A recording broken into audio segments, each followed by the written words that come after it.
कैसे आप सभी लोग, उम्मीद करता हूँ सभी लोग अच्छे होंगे। आज का टॉपिक हमारे पास थर्मल फिजिक्स में है, relation between molar specific heats यानी molar specific heat capacities and degree of freedom. तो हम molar heat specific heat capacities को ना डिग्री ऑफ फ्रीडम के टर्म्स में पढ़ेंगे, समझ में आई बात। तो हम molar heat capacity at constant volume, molar heat capacity at constant pressure को डिग्री ऑफ फ्रीडम के टर्म्स में जानेंगे। फिर उसके बाद हम एडियाबैटिक इंडेक्स क्या होता है इन terms of degree of freedom उसको समझेंगे, ठीक है ना। फिर उसके बाद हम नेक्स्ट हमारा टॉपिक होगा कि हम मोनोएटॉमिक, डायटॉमिक और पॉलीएटॉमिक गैसेस के लिए जो एडियाबैटिक इंडेक्स होता है या रेशियो जो होता है स्पेसिफिक हीट्स का, वो हम कैसे निकालते हैं, तो वो हम जानेंगे मोनोएटॉमिक, डायटॉमिक, पॉलीएटॉमिक मॉलिक्यूल्स के लिए, ठीक है। देन हाई टेम्परेचर बिहेवियर देखेंगे, किस तरीके से हाई टेम्परेचर पर वाइब्रेशनल मोड जो होता है एक्टिव हो जाता है and how it contributes to the degree of freedom, समझ में आई चीज़ें। Then we have a key points to remember which you must remember about degree of freedom and specific heat capacity, ठीक है। तो ये आज का हमारा टॉपिक है, छोटा सा टॉपिक है, आसानी से कवर हो जाएगा और का कुछ भी टिपिकल इसमें नहीं है। कोई डाउट हो तो आप मुझे कमेंट बॉक्स में बता सकते हैं। तो देखो, हम जानते हैं जो इक्विपार्टीशन थ्योरम है, तो वो क्या कहता है कि यदि हमारे पास कोई भी सिस्टम इक्विलिब्रियम में है एट टेम्परेचर T, तो जो ईच डिग्री ऑफ फ्रीडम होता है कंट्रीब्यूट्स 1/2 kT टेम्परेचर, तो 1/2 kT एनर्जी। ये कल मैंने भी बताया था कि each degree of freedom contributes how much energy, 1/2 kBT, समझ में आई बात। तो यदि 1 degree of freedom 1/2 kT energy contribute करता है तो हमारे पास यदि F डिग्री ऑफ फ्रीडम होगी तो जो एवरेज एनर्जी होगी मॉलिक्यूल्स की वो कितनी होगी, जब 1 डिग्री इतना कंट्रीब्यूट करता है तो जो एवरेज एनर्जी हो जाएगी F डिग्री के लिए, F डिग्री ऑफ फ्रीडम के लिए 1/2 F kT, समझ में आई बात। तो ये एवरेज एनर्जी हमारे पास आ गई, या हम इसको कहिए हमारे पास क्या है, इंटरनल एनर्जी है ना, sum of kinetic and potential energy. So this is the internal energy of a molecule of a system, ठीक है ना, having F degree of freedom या molecule having F degree of freedom. Suppose if system has n molecules, ठीक है, तो ये हमारे पास किसके लिए, एक मॉलिक्यूल के लिए है ना, एक मॉलिक्यूल जिसके पास F डिग्री ऑफ फ्रीडम। यदि n मॉलिक्यूल हमारे पास हो तो क्या होगा सिंपली, है ना, तो जो टोटल एनर्जी होगी हमारे पास n की मल्टीप्लाई कर देंगे सिंपली, एक मॉलिक्यूल के लिए है तो n के लिए क्या होगा, ठीक है, F kBT, समझ में आई बात। तो ये हमारे पास टोटल एनर्जी आ जाएगी for the system having n number of molecules, समझ में आई बात। और हमें यदि मोल्स की टर्म्स में लिखना हो, इन टर्म्स ऑफ मोल्स, तो हम जानते हैं नंबर ऑफ पार्टिकल्स को हम क्या लिखते हैं, नंबर ऑफ मोल्स इनटू में एवोगैड्रो नंबर, समझ में आई बात, अपॉन में 2 ये F into degree of freedom और kBT, समझ में आई चीज़ें। और कैसे लिख सकते हैं, यदि आपको ध्यान हो, हम K जो होता है हमारे पास बोल्ट्जमैन कांस्टेंट होता है, हम इसको क्या लिखते हैं, KB is equal to R upon में एवोगैड्रो नंबर, ठीक है। तो 1/2 F, देखो R अपॉन में एवोगैड्रो नंबर लिखूंगा, एवोगैड्रो नंबर से मेरा कट जाएगा, तो मेरे पास सिंपली क्या बचेगा, म्यू R T, समझ में आई बात। यदि मैं R अपॉन N नहीं लिखूंगा, है ना, तो समझ में आई चीज़ें। तो this is what our internal energy will become, तो ध्यान रखना ये हमारे पास इंटरनल एनर्जी आ जाएगी, ठीक है। तो the internal energy of an ideal gas depends only on temperature and degree of freedom. तो टेम्परेचर पर डिपेंड कर रही है और किस पर डिपेंड कर रही है, डिग्री ऑफ फ्रीडम पर डिपेंड कर रही है। ये हम यहाँ से आसानी से समझ सकते हैं।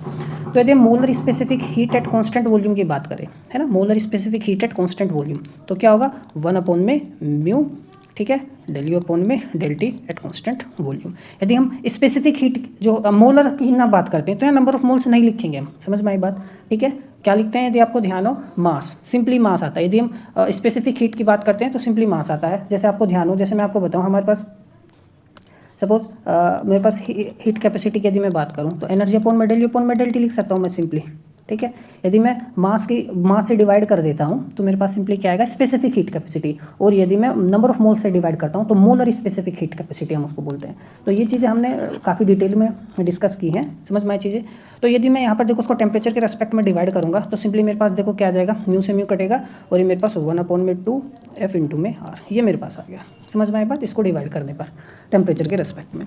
तो ये बात आप ध्यान रखना, ये काफ़ी इंपॉर्टेंट फॉर्मूला है ना। तो 1/2 F इंटू में R क्या है, यूनिवर्सल गैस कांस्टेंट हमारे पास है, तो ये स्पेसिफिक हीट कैपेसिटी आ गया, ठीक है। तो यदि हम volume molar specific heat capacity at constant pressure, तो हम molar specific heat capacity at constant pressure जब निकालेंगे तो हमारे पास ये फॉर्मूला होता है, मेयर्स फॉर्मूला, समझ में आई बात, ठीक है। तो जनरली होता तो देखो ये हीट कैपेसिटी माइनस के CV is equal to NR, तो इसको मैं जब N से डिवाइड कर दूंगा ना, समझ में आई बात, तो R बचेगा, तो वो मोलर हीट कैपेसिटी के टर्म्स में लिखा गया, हमने N से डिवाइड किया उसको, समझ में आई चीज़ें।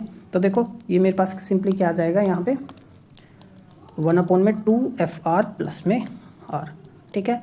तो CP मेरे पास क्या आ गया, F प्लस के 2/2 इंटू में R, समझ में आई बात। तो ये बात आपको विशेष का ध्यान रखनी है, ठीक है, कोई डाउट है। तो छोटी छोटी चीज़ें हैं जो आपको पता होनी चाहिए।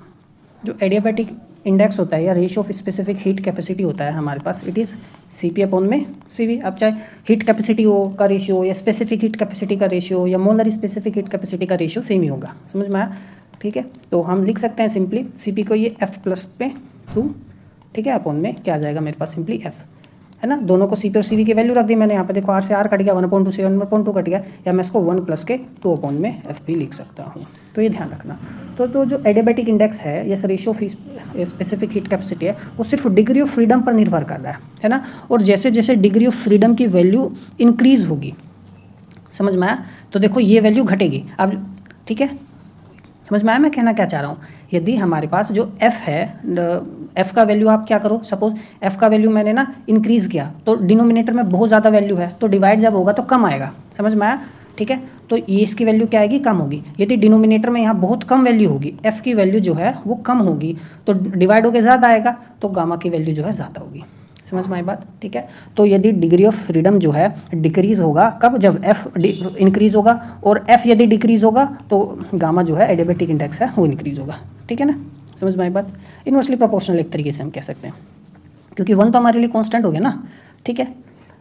अब देखो हम स्पेसिफिक हीट कैपेसिटी देखेंगे मोनो एटॉमिक के लिए, डायटोमिक के लिए, पॉलीएटॉमिक गैसेस के लिए। समझ में आई चीज़ें। तो ये मोलर हीट कैपेसिटी है, ध्यान रखना। अब देखो यदि मैं पहला मोनो एटॉमिक गैस की बात करता हूँ, सिंपली किसकी बात करता हूँ, सिर्फ मोनो एटॉमिक, जैसे हीलियम, आर्गन वगैरह। तो देखो एक मोनो एटॉमिक गैस मेरे पास यदि है, तो देखो वो एक्स एक्सिस में जा सकती है, वाई एक्सिस में जा सकती है, जेड एक्सिस में जा सकती है, तो इंडिपेंडेंटली वो 3 एक्सिस में इधर उधर मूव कर सकता है। हाइड्रोजन का एटम, समझ में, हीलियम का एटम, आर्गन का एटम, तो ये मोनो एटॉमिक गैस है, तो तीनों डायरेक्शन में जा सकता है। तो उसके पास 3 ट्रांसलेशनल डिग्री ऑफ फ्रीडम हो गए, ठीक है। तो CV हम जानते क्या होता है हमारे पास, 1/2 FR होता है ना, और CP क्या होता है हमारे पास, F प्लस 2/2 इंटू में R, ये हम जानते हैं। समझ में आई चीज़ें। और गामा हमारे पास क्या था, 1/2 डिग्री ऑफ फ्रीडम। तो देखो C की वैल्यू, F की वैल्यू मैं 3 लिख दूंगा, तो ये मेरे पास 3/2 आ जाएगा।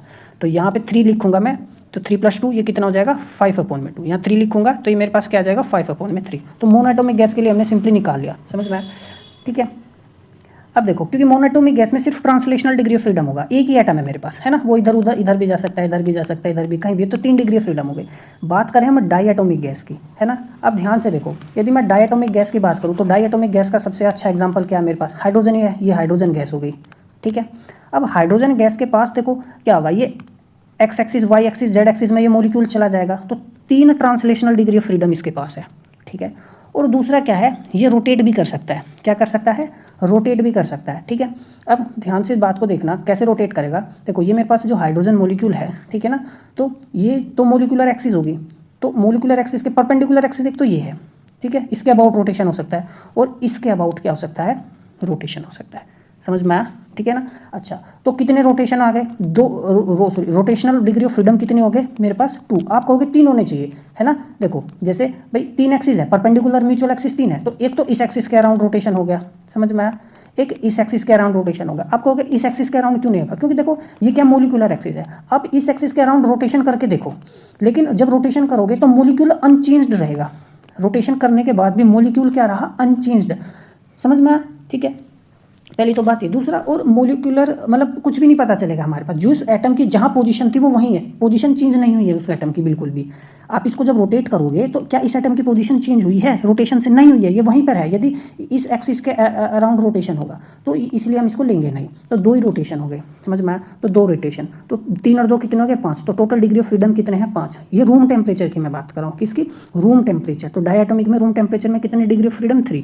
तो यहाँ देखा वो 5 है, तो यहाँ 5 की वैल्यू रख देंगे, 5/2 आ गया, ठीक है। ये CP यहाँ 5 + 2 7, 7/2 हो गया, ठीक है। यहाँ 5 जब रखेंगे, 5 + 2 7/5 आ गया, ठीक है। तो इस तरीके से हम निकाल सकते हैं।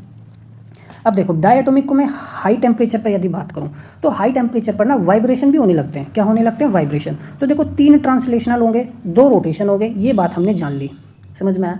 अब देखो वाइब्रेशन क्या, अब ये जो हमारे पास बॉन्ड है ना, क्या है, बॉन्ड जो है, ठीक है, ये क्या करेगा, वाइब्रेट करेगा, समझ में आया। तो इसके वाइब्रेशन के कारण इसमें क्या होगा, वाइब्रेशनल काइनेटिक एनर्जी आएगी, समझ में आया, वाइब्रेशनल काइनेटिक एनर्जी होगी, और इसमें वाइब्रेशनल पोटेंशियल एनर्जी भी होगी। समझ में आया क्या होगा, वाइब्रेशनल काइनेटिक एनर्जी भी होगी और वाइब्रेशनल पोटेंशियल एनर्जी होगी, पोटेंशियल एनर्जी भी होगी, ठीक है। तो 2 डिग्री ऑफ फ्रीडम यहाँ से आ गए मेरे पास, क्योंकि काइनेटिक एनर्जी में भी इस क्वाड्रेटिक टर्म होगी, वाइब्रेशनल एनर्जी में भी क्वाड्रेटिक टर्म होगी। तो आपको यदि ध्यान हो, मैंने आपको बताया था, जैसे सपोज ये इनका मास हो गया, ठीक है, और ये मेरे पास r² + 1/2 KR², ठीक है। तो देखो हर एक quadratic term 1 degree of freedom हमें देता है, 1 डिग्री ऑफ फ्रीडम यहाँ से आएगा तो 2 डिग्री हो गए ना, तो वाइब्रेशन में क्या होगा 2 डिग्री ऑफ फ्रीडम हमें मिलेगा। या आप एक छोटी सी बात अपने दिमाग में बैठा लो, जब भी एक पेयर मिलेगा, वाइब्रेशनल पेयर जब भी होगा, है ना, जैसे दो बॉन्ड हो गया आपस में, है ना, जैसे ए और बी दो एटम होंगे तो ये एक बॉन्ड हो गया, तो जब भी ये वाइब्रेट करेगा तो 2 डिग्री ऑफ फ्रीडम हमें देगा। समझ में आया? 1 due to vibrational kinetic energy, 1 due to potential energy. तो देखो 3 और 2 5 और 2 7 हो गए। समझ में आया? तो हाई टेम्परेचर पर डायटोमिक में 7 होंगे, रूम टेम्परेचर पर सिर्फ और सिर्फ 5 होंगे। ठीक है, रूम टेम्परेचर कहने का मतलब 300 केल्विन। ठीक है, हाई टेम्परेचर बहुत ज़्यादा टेम्परेचर हो गया। और यदि बहुत लो टेम्परेचर की यदि बात करें ना, तो लो टेम्परेचर पर रोटेशन भी नहीं होता है। समझ में आया? तो हमने लो टेम्परेचर मैंने अभी बेसिकली लिया नहीं है, तो आप फिलहाल बस ये देखो, यदि मैं एट लो टेम्परेचर की बात करूं तो सिर्फ आप translational degree of freedom consider करो। एट रूम टेम्परेचर की यदि मैं बात करूं तो आप translational plus rotational degree of freedom low. At high temperature translation भी होगा, रोटेशनल भी होगा, समझ में आया, और वाइब्रेशन भी होगा एट हाई टेम्परेचर। समझ में आया? अब देखो, अब हमने देखो क्या डिस्कस किया है, हमने डायटोमिक मॉलिक्यूल डिस्कस किया। अब हम बात करेंगे पॉलीएटॉमिक मॉलिक्यूल। अब देखो जब हम कहते हैं ना पॉलीएटॉमिक मॉलिक्यूल, तो पॉलीएटॉमिक कहने का मतलब हो गया 2 से ज़्यादा जिसमें भी एटम है उसको हम पॉलीएटॉमिक बोलते हैं। जैसे ट्राइएटॉमिक भी पॉलीएटॉमिक हो गया। ठीक है, तो पॉलीएटॉमिक 2 तरीके का होगा, एक तो लीनियर होंगे, ठीक है, और एक क्या होंगे, नॉन लीनियर होंगे। हम दोनों डिस्कस करेंगे। तो लीनियर को पहले हम लीनियर लेते हैं, तो लीनियर को रूम टेम्परेचर पर हम लेंगे। ठीक है, समझ में आई बात? अब देखो, अब जैसे मेरे पास लीनियर मॉलिक्यूल है, जैसे CO2 है, तो 3 एटम है इसमें, तो यानी पॉलीएटॉमिक हो गया। तो कैसे बनता है, ऐसे ही तो होता है। ठीक है, तो ये जो है ना ट्रांसलेशन मोशन तो होंगे इसमें, तो 3 डिग्री फ्रीडम तो वहाँ से आ गया। ठीक है, अब देखो कि लीनियर मॉलिक्यूल है तो इस एक्सिस के अराउंड तो रोटेशन होगा नहीं, तो 2 एक्सिस बच गई, तो रोटेशनल मोशन भी हो गए 2। ठीक है, तो 2 डिग्री ऑफ फ्रीडम तो वहाँ से आ गया।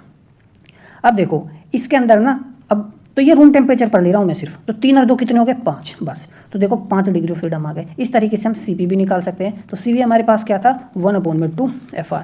देखो 5 आया 5/2, और ये हमारे पास क्या था, F/2/2 CP था। ठीक है, तो देखो 5 + 2 लिख देंगे 7/। इसी तरीके से हम गामा भी निकाल सकते हैं। गामा हमने हमारे पास क्या था, 1 + के 2/F। ठीक है, तो 5 लिख देंगे, ये हमारे पास 7/5 आ गया। ठीक है, अब देखो, अब मैं हाई टेम्परेचर पे बात करूंगा, तो लीनियर मॉलिक्यूल ही था, तो हाई टेम्परेचर पर इसमें वाइब्रेशनल डिग्री ऑफ फ्रीडम भी ऐड हो जाएगा। क्या हो जाएगा, वाइब्रेशनल डिग्री ऑफ फ्रीडम भी ऐड हो जाएगा। अब देखो मैं CO2 का ही ले लेता हूँ यहाँ पर। तो देखो CO2 में ना, आप यदि गौर से देखो, लीनियर मॉलिक्यूल ही तो है ये, है ना, तो ये हमारे पास है। तो देखो एक बॉन्ड तो ये हो गया, ठीक है, एक बॉन्ड ये हो गया, तो इसके कारण 2 आएगा, इसके कारण 2 आएंगे डिग्री ऑफ फ्रीडम, और इसके कारण 2 डिग्री ऑफ फ्रीडम, क्योंकि ये वाइब्रेट करेगा, है ना। तो इसमें पोटेंशियल एनर्जी भी होगी, काइनेटिक एनर्जी भी, इसके वाइब्रेशन से पोटेंशियल एनर्जी भी आएगी, काइनेटिक एनर्जी भी। तो एक पेयर मुझे 2 देगा, 2 डिग्री फ्रीडम। तो वाइब्रेशन कितने हो जाएंगे, 4। तो मैं वाइब्रेशन क्या लिख सकता हूँ, 4 लिख सकता हूँ। समझ में आया? नहीं यदि पता है तो सिंपली F+ के F डिग्री ऑफ वाइब्रेशन लिख देंगे, है ना, यानी degree of freedom due to vibration. Actually में लीनियर मॉलिक्यूल्स में ना आसान होता है निकालना, जैसे मैंने बताया, हमने आसानी से निकाल दिया, है ना। लेकिन मॉलिक्यूल जैसे जैसे बड़े होने लगते हैं, बैंड होने लगते हैं, तो उसमें थोड़ा टिपिकल होती है डिग्री ऑफ फ्रीडम निकालना। लेकिन उसके लिए भी एक मेथड है, वो मैं आपको बताऊंगा। ठीक है, समझ में आई बात? अब देखो पॉलीएटॉमिक मॉलिक्यूल्स, तो नॉन लीनियर की हम बात करते हैं, जैसे वाटर मॉलिक्यूल हो गया, है ना। अब जैसे H2O है, तो नॉन लीनियर होता है, ऐसे ही तो होता है। समझ में आया? अब देखो ये जो मॉलिक्यूल है, ठीक है, नॉन लीनियर है, तो ट्रांसलेशनल कितने होंगे, 3। अब रोटेशन भी कितने होंगे, 3, क्योंकि इसमें ऐसी कोई एक्सिस तो है नहीं, है ना। तीनों एक्सिस के अराउंड रोटेशन हो सकते हैं, तो 3 और 3 कितने हो गए, देखो 6 हो गए। कब, रूम टेम्परेचर पर। वाइब्रेशन नहीं लिया, वो तो हाई टेम्परेचर पर आएगा। ठीक है, अब देखो 6 हो गए, तो सिंपली देखो 6/2 करेंगे तो 3R आ गया। इसी तरीके से हम 6 + 2 8, 8/2 कितना आएगा, 4, तो ये आ गया। इसी तरीके से हम गामा निकाल सकते हैं। ठीक है, तो नॉन लीनियर में हाई टेम्परेचर पर वाइब्रेशन भी इंक्लूड होगा, तो देखो उसमें 6+ के वाइब्रेशन मैंने लिया, है ना। समझ में आई बात? ठीक है, तो ये था देखो 1/2, और मैंने F+ के F वाइब्रेशन भी इसमें जोड़ दिया इनटू में R। ठीक है, इसी तरीके से हमने यहाँ पे भी किया। ठीक है, कोई डाउट है? तो ये हमने यहाँ पे रेशियो ले लिया, क्योंकि हायर डिग्री में वो नॉन लीनियर में ना वाइब्रेशन निकालना मुश्किल होता है। क्यों ऐसा मैं बता रहा हूँ भी, आप हम समझते हैं, लेकिन मैं उसके लिए एक मेथड आपको बताऊँगा। अब देखो, जैसे each vibrational mode contributes 2 degree of freedom, 1 kinetic 1 potential, ये मैंने आपको बताया, और ये हमेशा ही होता है। एक काइनेटिक और एक पोटेंशियल तो देगा, कौन सा, एक वाइब्रेशनल मोड। ठीक है, समझ में आया? जैसे CH2 में ले लूँ, तो ये भी एक लीनियर मॉलिक्यूल होता है। कैल्शियम, वो क्या है, सॉरी, कार्बन डाइसल्फाइड है ये, है ना। समझ में आई बात? कार्बन डाइसल्फाइड है। तो देखो एक बॉन्ड ये जब वाइब्रेट करेगा, तो ये वाइब्रेशनल पेयर में potential energy, kinetic energy 2 degree of freedom, ये वाइब्रेट करेगा, kinetic energy, potential energy 2 degree of freedom. समझ में आई बात? ठीक है, अच्छा, तो ऐसे हम निकाल सकते हैं क्या, वाइब्रेशनल डिग्री ऑफ फ्रीडम। अब लेकिन एक और मेथड है जो जनरल मेथड है, उससे निकालने के लिए मैं आपको बताता हूँ। मैं ऐसा क्यों बोल रहा हूँ आप समझो। देखो जैसे मैं H2O की बात करता हूँ, है ना, तो H2O में H ये हो गया, है ना, तो मैं आपसे कहूँ इसमें वाइब्रेशनल डिग्री ऑफ फ्रीडम बताओ, तो ये देखो नॉन लीनियर है। लीनियर में तो देखो बहुत आसान है, मैंने बताया कैसे निकालना है। देखो आप यदि वही चीज़ यहाँ लगाने की कोशिश करो, एक बॉन्ड तो ये हो गया, तो इससे 2 डिग्री ऑफ वाइब्रेशनल तो यहाँ से आ गए, और एक बॉन्ड ये होगा 2 डिग्री ऑफ वाइब्रेशनल यहाँ से आ गए। तो आपके हिसाब से 2 और 2 कितना होना चाहिए, 4, है ना, लेकिन ये हो गया गलत। क्यों? देखो ये जो 2 एटम है ना, इनके बीच में भी वाइब्रेशंस हो सकते हैं। ये जो एंगल है ना, ये चेंज होगा, समझ में आया, ये मॉलिक्यूल्स मूव करेंगे और ये एंगल क्या होगा, चेंज होगा, ठीक है। तो इनके कारण भी 2 आ जाता है। तो total degree of vibration freedom कितने होते हैं, 6 होते हैं। वाटर में 2 नहीं होंगे, समझ में आया। लीनियर में तो आसानी से पता करना बहुत आसान है, जैसे मैंने भी बताया आपको, है ना, लेकिन जैसे जैसे नॉन लीनियर होने लगता है तो डिफिकल्टी आती है। तो उस मेथड तो ऐसे नहीं करना, बॉन्ड से नहीं निकालेंगे, है ना, एक फॉर्मूले से हम निकालेंगे। कैसे? अब देखो हम जानते हैं भाई टोटल डिग्री ऑफ फ्रीडम क्या होना चाहिए भाई, ट्रांसलेशनल, रोटेशनल और वाइब्रेशनल, ठीक है। तो जो मॉलिक्यूल होगा, समझ में आया मैं क्या कह रहा हूँ, तो यही तो होगा, ठीक है। अब एन नंबर ऑफ, तो हम क्या करते हैं, एफ वाइब्रेशनल हमें मुझे यदि निकालना है तो टोटल डिग्री ऑफ फ्रीडम कितना होगा, 3n, है ना भाई। एन नंबर ऑफ मॉलिक्यूल्स है तो एक मॉलिक्यूल यदि है, एक मॉलिक्यूल, सिर्फ एक मॉलिक्यूल, तो उसमें कितने डिग्री ऑफ फ्रीडम, 3, तो एन के लिए 3n, तो मतलब टोटल 3n डिग्री, ये total degree of freedom. Total में से आप यदि रोटेशनल घटा दो और ट्रांसलेशनल घटा दो तो वाइब्रेशनल पता चल जाएगा। तो यही फॉर्मूला सबसे बेहतर है निकालने के लिए, समझ में आया। अब देखो मैं जब लीनियर की बात करता हूँ तो लीनियर में 3 ट्रांसलेशनल होते हैं, 2 रोटेशन होते हैं। तो लीनियर के केस में तो ये आ गया, ठीक है। लीनियर के केस में ये मैंने प्रीवियस क्लास में भी बताया था। और यदि मुझे निकालना हो किस में, नॉन लीनियर में, तो 3 ट्रांसलेशनल होंगे, 3 रोटेशनल होंगे, तो ये आ जाएगा 6। तो ये नॉन लीनियर के केस में हम निकाल सकते हैं, ठीक है, समझ में आया। अब देखो जैसे टोटल निकालेंगे, देखो जैसे वाइब्रेशनल डिग्री ऑफ फ्रीडम निकालना है तो देखो CO2 है, कार्बन डाइऑक्साइड गैस है, कितने, एक कार्बन है, 2 ऑक्सीजन है, तो नंबर ऑफ एटम्स कितने हो गए, 3, ठीक है। तो देखो यहाँ रखो 4 या 12, 12 में से 5 गए, कितना बचा मेरे पास, ठीक है, 7, समझ में आई बात। तो वो तो सॉरी मैंने 4 × 3 9 है ना, ये कितना आ गया 4, है ना, 3 × 9 -5, तो देखो वाइब्रेशनल डिग्री ऑफ फ्रीडम कितना आ गया 4। तो मैं 5 + के 4 कर दूंगा टोटल, है ना, तो मेरे पास क्या आ जाएगा 9 कितना आ गया, टोटल आ गया, समझ में आई बात, ठीक है। क्योंकि देखो 5 क्या है, ट्रांसलेशनल प्लस रोटेशन, है ना, और उसमें क्या जोड़ देंगे, ये तो 3 + के 2 हो गया ना नॉन लीनियर में, तो 5 + के वाइब्रेशनल आएगा। ये फिर हम सारी चीज़ें निकाल ही सकते हैं। नॉन लीनियर, अब देखो जैसे NH3 है ना, तो N ऐसे ही तो होता है, एक H और H ऐसे बना हुआ होता है ना, ठीक है, तो नॉन लीनियर होता है। तो उस केस में देखो कितने एटम है, 1 2 3 4, तो देखो 4 3 = 12, 12 - के 6, तो वाइब्रेशन कितने आ गए 6, ठीक है, समझ में आई बात। अब देखो टोटल है, अब देखो नॉन लीनियर में 3 ट्रांसलेशनल 3 रोटेशनल, 6 + के वाइब्रेशन, है ना। अब वाइब्रेशन हमने कितना निकाला, 6, तो 6 + के 6 कितना आ गया 12, और ये हम ऐसे ही CP CV और गामा निकाल सकते हैं, ठीक है। तो बहुत आसान है, ऐसे निकालोगे तो कोई टिपिकल आपको चीज़ें नहीं लगेंगी, ठीक है, कॉम्प्लिकेशन नहीं आएगी।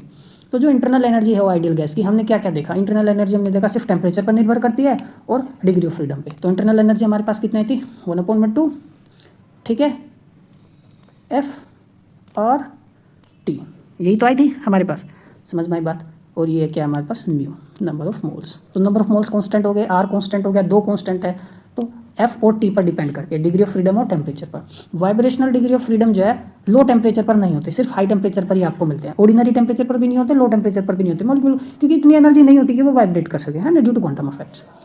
जैसे जैसे टेम्परेचर बढ़ेगा वाइब्रेशनल मोड एक्टिव होने लगते हैं, है ना, और डिग्री ऑफ फ्रीडम भी बढ़ ही जाएगा फिर तो जब डिग्री ऑफ फ्रीडम बढ़ता है, ठीक है, तो CV और CP भी बढ़ेगा, क्योंकि CV हमारे पास क्या है 1/2 FR, भाई F बढ़ेगा तो CV भी बढ़ेगा, और CP हमारे पास क्या है 1/2, ठीक है, F + के 2 × R, यही तो है, समझ में आई बात। और गाम ये बढ़ने से ये घटेगा और ये घटने से ये बढ़ेगा, समझ में आई बात।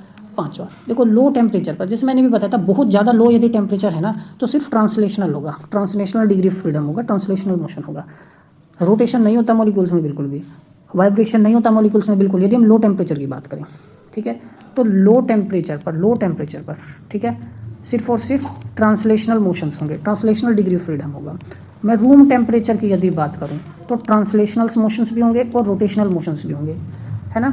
और हाई टेम्परेचर पर तो ट्रांसलेशनल्स भी होंगे, रोटेशंस भी होंगे और वाइब्रेशंस भी होंगे, ठीक है, समझ में आई बात। और ट्रांसलेशनल मोशन तो 3 डिग्री होगा, एक्स वाई जेड में मूव कर सकता है। ऑर्डिनरी टेम्परेचर पर ट्रांसलेशनल भी हो गया, रोटेशन भी है जैसे मैंने बताया है ना। 5 लीनियर में होते हैं, 6 नॉन लीनियर में होते हैं, ठीक है। और हाई टेम्परेचर पर तो 3 ही होंगे। ये मैंने सारी चीज़ें आपको बताई है। तो अब मैं एक एग्जांपल की बात करें तो एग्जांपल मेरे पास क्या है, हाइड्रोजन का है। तो देखो लो टेम्परेचर है ना। तो हाइड्रोजन जो है मेरे पास, हाइड्रोजन क्या है, एक डायटोमिक मॉलिक्यूल है। तो लो टेम्परेचर पर ट्रांसलेशनल मोशंस ही होंगे। तो ये पूरा molecule x y z space में घूम सकता है। तो एफ कितना आ जाएगा, 3। तो मेरे पास देखो 3/2 आ गया, है ना। समझ में आई बात। तो सी वी क्या होता है, 1/2 इंटू में एफ आर। तो 3/2 आ गया। तो जैसे जैसे देखो टेम्परेचर क्या होगा, बढ़ेगा। तो जैसे जैसे टेम्परेचर बढ़ा तो जनरली देखो ये क्या 200-500, तो यानी 300 डिग्री केल्विन के आसपास आया, है ना। ठीक है। तो यानी रूम टेम्परेचर की यदि मैं बात करूँ तो जब रूम टेम्परेचर पर होगा तो उस केस में इसमें ट्रांसलेशंस मोशंस भी होंगे और रोटेशंस भी होंगे, ठीक है। तो देखो तो F इज इक्वल टू कितना होगा, 3 तो ट्रांसलेशनल और लीनियर मॉलिक्यूल है 2 रोटेशन, तो 3 और 2 5। तो देखो F/2 ये आ गया, ठीक है। और जैसे जैसे और टेम्परेचर बढ़ा देखो 10,000 डिग्री सेल्सियस के आसपास की बात हो रही है, ठीक है ना, 8, 9, 10 डिग्री। तो उस केस में क्या होगा, वाइब्रेशन भी आएंगे। तो देखो अब ये मॉलिक्यूल जब वाइब्रेट करेगा तो इसमें 2 vibrational mode, each pair 2 contribute करेंगे, vibrational kinetic energy, vibrational potential energy, ठीक है। तो कितना होगा, 2 एक्स्ट्रा आ गए, पहले 5 थे, 5 अब तो 7, देखो यहाँ 7/2 हो जाएगा। तो 7/2 हो गया, ठीक है।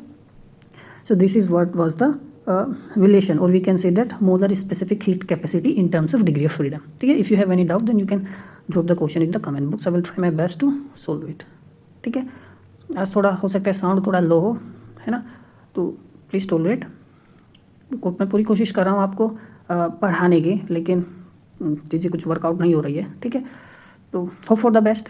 मिलते हैं अगले लेक्चर में, तब तक पढ़ते रहिए। नमस्कार।